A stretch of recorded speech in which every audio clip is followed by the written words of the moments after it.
কারণ আমরা তপশিলি জাতির অন্তর্ভুক্ত আমরা স্টুডেন্ট, কিন্তু আমরা এসছি কারণ আমরা জাতিকে ছোটভাবে দেখার কারণে, কারণ আমরা আমার জাতিকে যদি ছোটভাবে না দেখতো আমরা স্কলারশিপ দিয়ে হ্যাঁ ওরানি করতো না। কারণ ওবিসি তপশিলির মধ্যে উপজাতিও আছে, হ্যাঁ তপশিলি উপজাতিরা এরা স্কলারশিপ নিয়ে গেছে, কিন্তু আমরা তপশিলি জাতি হয়ে আমরা জাতিকে ছোটভাবে দেখে আমরা কি করছি, আমরা জাতিকে ছোটভাবে দেখছে ডিপার্টমেন্ট, তার কারণে আমরা স্কলারশিপটা পাচ্ছি না। আমাদের জাতির অপমানিত হচ্ছে এই আমরা স্কলারশিপ সংক্রান্ত বিষয়টা নিয়ে আমরা তপশিলির অন্তর্ভুক্ত যারা এসটি আছে তারা এসটিরা পেয়ে গেছে, কিন্তু আমাদের জাতিকে ছোটভাবে দেখছে, আমাদের জাতিকে ছোটভাবে দেখে আমাদেরকে হয়রানি করছে, আমাদের জাতির অপমানিত হচ্ছে। কারণ আমরা তপশিলি জাতির অন্তর্ভুক্ত আমরা স্টুডেন্ট, কিন্তু আমরা এসছি কারণ আমরা জাতিকে ছোটভাবে দেখার কারণে, কারণ আমরা আমার জাতিকে যদি ছোটভাবে না দেখতো আমরা স্কলারশিপ দিয়ে হ্যাঁ ওরানি করতো না। কারণ ওবিসি তপশিলির মধ্যে উপজাতিও আছে, হ্যাঁ তপশিলি উপজাতিরা এরা স্কলারশিপ নিয়ে গেছে, কিন্তু আমরা তপশিলি জাতি হয়ে আমরা জাতিকে ছোটভাবে দেখে আমরা নির্দিষ্ট করছি, আমরা জাতিকে ছোটভাবে দেখছে ডিপার্টমেন্ট, তার কারণে আমরা স্কলারশিপটা পাচ্ছি না। আমাদের জাতির অপমানিত হচ্ছে এই আমরা স্কলারশিপ সংক্রান্ত আমাদের দাবি স্কলারশিপের দাবি। আমরা অনেক দিন ধরে এখানে যাতায়াত করছি, সবাই আমাদের দীর্ঘ 7 মাস হয়ে গেছে। এর আগেও আমরা আগস্ট মাসে এসেছি, সেপ্টেম্বর মাসে এসেছি, ওরা বললো পুজোর আগে চলে যাবে, হয়ে যাবে, কিছু টেকনিক ইস্যু রয়েছে। কিন্তু যতবারই আমরা আসছি ততবারই একই রকম কোনো না কোনো রিজন ওরা দিচ্ছে। বেশি বেশি করলে ওদের কোনো অফিসার আছে আমাদের সঙ্গে দুর্ব্যবহার করে, এরকম বলে আমরা মেয়ে বলে ওদের পাত্তাই দেয় না। ওরা এরকম বলে যে আমাদের বেতন থেকে কি দিয়ে দেবো, নাকি আমাদের জমি জমা বিক্রি করে তোমাদের টাকা দেবো, যারা টাকা দেবে তারা না দিলে আমরা কি করবো, এরকম অনেক অজুহাত দিয়ে আমাদের ওইখান থেকে পাঠিয়ে দেওয়া হয়। আমরা অনেকবার চেষ্টা করেছি যে এটার মেন ইস্যুটা কি, এটা কেন হয়, আমরা কোনো উপায়, আমাদের তো কোনো একটা উপায় দিতে, কারণ আমাদের এই টাকাটা খুব দরকার। কারণ আমরা অনেকের কাছ থেকে ধার নিয়ে আমরা স্কলারশিপের টাকাটা দিয়েছি, কারণ আমরা স্কলারশিপের যে টাকাটা আমরা পাবো ওটা দিয়ে আমাদের বহিরাজ্য থেকে যে আমরা বিএডটা করেছি ওই টাকাটা শোধ করতে হবে, কিন্তু ওরা আমাদের টাকাই যে এখন আমরা পাই না, ওখান থেকে আমাদের অনেক চাপ, যার কারণে আমরা ধার দেনা করে আমাদের ওই কলেজের টাকাটা মেটাতে হয়েছে। কিন্তু যার থেকে যে ধার দেনা করলাম ওদের তো একটা নির্দিষ্ট সময় দিয়ে আমরা করেছি, সে টাকাই আমরা পাচ্ছি না, ওদেরকে আমরা কিভাবে দেবো, এখন আমরা কিছু বুঝতে পারছি না আমরা কি করবো, তার জন্যই আমরা এই আন্দোলন করছি। এর জন্য উপরে কারোর কাছে আপনার কথা বলা আছে? উপরে আমরা যে ডাইরেক্টর স্যারকে তো সেদিন পাইনি, তো যাদেরকে পেয়েছি ওরা শুধু আশ্বাস দিচ্ছে যে পাবো, কিন্তু কবে পাবো নির্দিষ্ট কোনো টাইম বলছে না আমাদের। কথা 3 দিনের মধ্যে তো আজকে আপনাদের যে আন্দোলন কি নিয়ে এবং কি দাবি নিয়ে এখানে আসা? আমরা দীর্ঘদিন ধরে আমরা স্কলারশিপ সংক্রান্ত এসসি রেনিয়াল স্টুডেন্ট এবং বেশ কিছু সংখ্যক আছে এসসি স্কলারশিপ সংক্রান্ত বিষয় নিয়ে আমরা আজকে দীর্ঘদিন আমরা জুন জুলাই মাসে আমরা স্কলারশিপ পাওয়ার কথা ছিল, কিন্তু এসসি ওয়েলফেয়ারের তালবাহানা আমরা দীর্ঘ 2বার আমরা ডাইরেক্টর স্যারের সঙ্গে আমরা কথা বলেছি, কিন্তু ডাইরেক্টর স্যার আশ্বাস দিয়েছে, কিন্তু লিখিত আকারে এখনও ডাইরেক্টর স্যার কোনো আশ্বাস দিয়েনি। কিছু স্কলারশিপ ঢুকবে কিছুদিনের মধ্যে ঢুকবে, কিন্তু সঠিক আমরা 7 মাস অতিক্রান্ত হয়ে গেছে, আমরা স্কলারশিপ পাচ্ছি না। আমরা ধার দেনা নিয়ে আমরা বিএড কোর্সটা করেছি, কিন্তু অন্যরা যারা ক্যাটাগরি আছে, যেন ওবিসিরা আছে, তপশিলির অন্তর্ভুক্ত যারা এসটিরা আছে, এরা স্কলারশিপ পেয়ে গেছে, কিন্তু আমরা পাইছি না।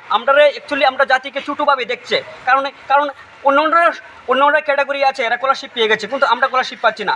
আমরা স্টুডেন্টরা দীর্ঘদিন যে স্কলারশিপটা না পাওয়াতে আমরা ধার দেনা নিয়ে এই কোর্সটা আমরা করেছি, বিএড কোর্সটা, ঠিক আছে। আমরা আজকে দীর্ঘ দেওয়াল যখন পিঠে লেগে যায় তখন আর সুরাকা থাকে না, আমরা একটুই এখানে বিকল্প ব্যবস্থা আন্দোলন। কারণ আমরা কি করব, আমরা ধার দেনা নিয়ে আজকে বিভিন্ন ব্যাংকের মাধ্যমে হোক বিভিন্ন ধার দেনা নিয়ে আজকে আমরা এই বিএড কোর্সটা করেছি। আমরা তপশিলি অন্তর্ভুক্ত ছাত্রছাত্রীরা বেশিরভাগ স্কলারশিপের মাধ্যমে ডিপেন্ড করেই আমরা এই কোর্সটা আমরা করেছি, কিন্তু আমরা দীর্ঘদিনের যে এসসি ওয়েলফেয়ারের যে তালবাহানা ব্যর্থতা আজকে প্রমাণিত, এবং কিছু সংখ্যক আছে কর্মচারী, আমি নাম বিশ্লেষণ করে বলছি না, যে এই যে মুখোশধারী কিছু কর্মচারীর কারণে আমরা এই অবহেলার কারণে আমরা আজকে এসসি স্টুডেন্টরা ত্রিপুরা রাজ্যের যত বিএড রেনুয়াল স্টুডেন্ট আছে, ক্রেশ আছে, এরা ভোগান্তির শিকার। এরা কি করবে, এরা কেরিয়ার দেখবে না ওদের ধার দেনার ঋণের পূজা বসবে। আমরা এতবার স্যারকে আমি রিকোয়েস্ট করে বলছি যে মার্চ মাসে আমরা যখন জমা দিয়েছি, ঠিক আছে, আমরা আগস্টে এসেছি, সেপ্টেম্বরে এসেছি, অক্টোবরে এসেছি, ঠিক আছে। আমরা জুন জুলাইয়ের মধ্যে স্কলারশিপ পাওয়ার কথা ছিল, কিন্তু স্কলারশিপটা আজকে 7 মাস অতিক্রান্ত হয়ে গেছে, কিন্তু আমরা স্কলারশিপ পাচ্ছি না। আমরা এখনে দেওয়াল পিঠে লেগে গেছে, আমরা এখন বিকল্প আন্দোলন ছাড়া দরকার পড়লে আমরা ধর্ণা দেব। আমরা কি করব? পুলিশ প্রটাস যদি হয় আমরা কোনো কিছু করার নাই। আমরা এখনই আমরা স্কলারশিপ দ্রুত সমাধান করতে হবে। আমরা ডিসেম্বরের মধ্যে, আজকে 27 তারিখ, 3 দিনের মধ্যে আমরা স্কলারশিপ দিতে হবে, নাইলে আমরা দরকার পড়লে ধর্ণা দেব, আন্দোলন করব।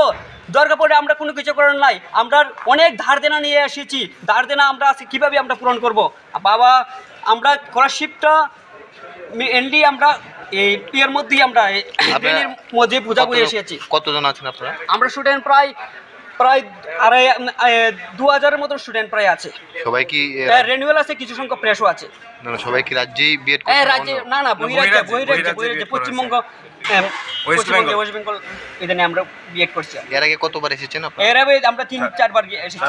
কি বলেছে স্যার? বলছে ডাইরেক্টর স্যার আমরা যখন আমরা পুজোর আগে ঢুকে যাবে, কিছুদিনের মধ্যে ঢুকবে, প্রসেসিং চলছে, দিল্লি টিম পাঠিয়েছে, কিছুদিনের পরে স্টাফ পাঠিয়েছে, এইসব বিভিন্ন ধরনের অজুহাত দিচ্ছে, কিন্তু আমরা সঠিক কাজ হচ্ছে না, আমরা স্কলারশিপ পাচ্ছি না। তা আমরা কী করবো? আমরা নিরুপায়। এখন আমরা এখন ডাইরেক্টর স্যারের সঙ্গে সরাসরি আমরা কথা বলে যেহেতু স্কলারশিপ দ্রুত আমাদের রিসিভ কপি না দেয়, আমরা আন্দোলনে যাব। আমরা দরকার পড়লে ধর্ণা দিয়ে আমরা বসে থাকবো যতক্ষণ আমরা রিসিভ কপি স্যার না এই দপ্তরে যিনি মন্ত্রী আছেন ওনার সাথে আপনাদের এই স্যারের, আমাদের মাননীয় যে তপশিলি জাতি কল্যাণ দপ্তরের যে মাননীয় মন্ত্রী শ্রীযুক্ত সুধাংশু স্যারের সঙ্গে আমি মোবাইলের মাধ্যমে কথা বলেছি। হ্যাঁ, মোবাইলে কথা স্যার বলেছে টেম্পোরারি প্রবলেম চলছে, মানে আগেও 2 মাস আগে আমি কল করেছি দুর্গাপুজোর আগে। তো স্যার বলছে টেম্পোরারি প্রবলেম চলছে, স্যারও মানে ঢুকে যাবে, কিন্তু সঠিক আমরা আর রেজাল্ট পাচ্ছি না। তার জন্য আজকে এই SCLP-এর আমরা আসা, কারণ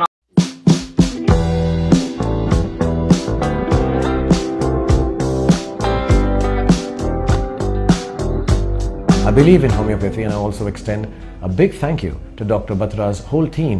बचपन में मैं एक्चुअली जाती थी क्योंकि मुझे वो होम्योपैथी की दवाइयाँ बहुत पसंद आती थी. Before 2004, I was a big fan. The reason being, one of the things I was very scared of needles, and whenever you go to a hospital, I was always scared that the doctor will recommend me syringes and needles and injections. So my favorite was going to a homeopathic doctor. Dr. Batra's clinic looks after my health and my son's health. मुझे हमेशा ऐसा लगता है कि जब एक मौका आता है ज़िंदगी में, जब लगता है कि इस बीमारी का कोई इलाज नहीं है, तो आप होम्योपैथी की तरफ बढ़ते हैं और ज़्यादातर उसका फ़ायदा होता है. I also want to thank Dr. Batra and the Dr. Batra team, which is the largest homeopathic team in the world, for helping my people for animals. And I think it's to the credit of Dr. Batra that he's taken this, made it accessible. Watching a doctor who has not just the gift of healing, but the gift of feeling, and that I think is so important in medicine, don't you agree? শকুন gold বিগত 25 বছর ধরে দৈনন্দিন রান্নার জন্য বহু গৃহিণীর প্রথম পছন্দ। 100% বিশুদ্ধ এগমার্ক যুক্ত কাচ্চিখানি খাঁটি সর্ষের তেল আপনার রান্নাকে করে তোলে সুস্বাদু ও মুখরোচক। শকুন গোল্ড, ভরতপুর, রাজস্থান।